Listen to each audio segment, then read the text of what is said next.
Hello guys, আপনারা কেমন আছেন? আলহামদুলিল্লাহ, আল্লাহর অশেষ রহমতে আমরাও ভালো আছি। তো দেখতেই পাচ্ছেন এখানে গরুর মাংস ছিল, এই তো মশলা। এখানে গরু 5 কেজি গরুর মাংস ছিল। আমার আব্বু ওমরা হজে যাবে, এই জন্য আমরা 6 বোন, তার 6 মেয়ের জামাই। আমার আব্বুর ইচ্ছে ছিল সে তার 6 মেয়ের জামাইয়ের সাথে বসে গরুর মাংস দিয়ে চালের রুটি খাবে, তাই এত আয়োজন। তো এখানে গরুর মাংস রান্না হচ্ছে, সব মশলা একসাথে দিয়ে ভালোভাবে কষিয়ে নিবে। এখানে হলুদের গুঁড়ো দেওয়া হয়ে গিয়েছে। এখন মশলাগুলো ভালোভাবে কষাবে। যত মশলা কষানো হবে ততই মজা হবে, এজন্য ভালোভাবে মশলাগুলো কষাতে হবে। মশলাগুলো যেন নিচে না লেগে যায় তার জন্য একটু পানি দিয়ে দিল। পানি দিয়ে এখন ভালোভাবে কষিয়ে নিবে। তো এখানে দেখতেই পাচ্ছেন গরুর মাংসগুলো একটু ছোট ছোট করে নিচ্ছে, কারণ অনেক মাংস ছিল, অনেকটা বড় অনেকটা ছোট।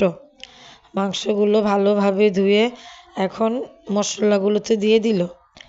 দিয়ে এখন মাংস আর মশলা একদম ভালোভাবে কষাবে। এখানে কিন্তু 5 কেজি গরুর মাংস ছিল। তো এখন বাটা মশলাগুলো দিয়ে দিল। বাটা মশলা দিলে অনেক মজা হয়, আর এইভাবে গরুর মাংস রান্না করলেও কিন্তু অনেক মজা হয়। তো এখানে ভালোভাবে গরুর মাংসটা কষিয়ে নিচ্ছে। দেখুন কালারটা কত সুন্দর। আর তো আলুও দিয়ে দিয়েছিল, কারণ আমি ফুল ভিডিও তেমনভাবে করতে পারিনি আমার ছেলেটার জন্য। আমার ছেলেটা আমাকে প্রচণ্ড জ্বালায়। আপনারা বলবেন, আমি আমার প্রত্যেকটা ভিডিওতেই কিন্তু বলি আমার ছেলে আমাকে প্রচণ্ড জ্বালায়। আমার ছেলে আমাকে জ্বালাচ্ছিল, এই জন্য তেমনভাবে ভিডিও করতে পারিনি।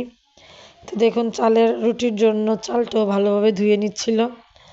তো এখানে মাংসটাও প্রায় হয়ে গিয়েছিল। মাংসটার কালারটা কত সুন্দর, দেখতেই দেখা যাচ্ছে অনেক মজাদার। আরেকদিকে একটু সুজির হালুয়াও রান্না করেছিল মিঠাই দিয়ে। তো সুজির হালুয়াটাও প্রায় কমপ্লিট হয়ে গিয়েছে, একটু নারিকেল ছিটিয়ে দিচ্ছিল ভালোভাবে। তো সুজির হালুয়াটাও কিন্তু অনেক মজা হয়েছিল। আমার বুটের হালুয়া বেশি ভালো লাগে, কিন্তু সুজির হালুয়াটা অনেক মজা ছিল। তো এখানে আমরা 6 বোনই কিন্তু ছিলাম, অনেক মজা হচ্ছিল, অনেক কথা হচ্ছিল। এই তো আমার আম্মুর সাথে আমি ছিলাম, ভাগ্নি সবাই একসাথে মিলে অনেক আড্ডা দিচ্ছিলাম। তো সুজির হালুয়াটাও হয়ে গিয়েছে। এখন এই তো চালের রুটি বানানোর জন্য সবাই প্রিপারেশন নিচ্ছিল সব কিছুর। তো আটা ভালোভাবে মথে নিচ্ছিল, কারণ এইসব রুটি বানাতে অনেক কষ্ট হয়। খাবারগুলো অনেক মজা, কিন্তু কষ্ট অনেক বেশি হয়। তো এদিক দিয়ে আমরা রুটি বানাচ্ছিলাম, আরেক দিকে আমার বড় আপু রুটিগুলা ছেঁকছিল। সবাই একদিক দিয়ে রুটি আর মাংস খাচ্ছিল, আর আমরা বানাচ্ছিলাম আরেক দিকে ছেঁকছিল।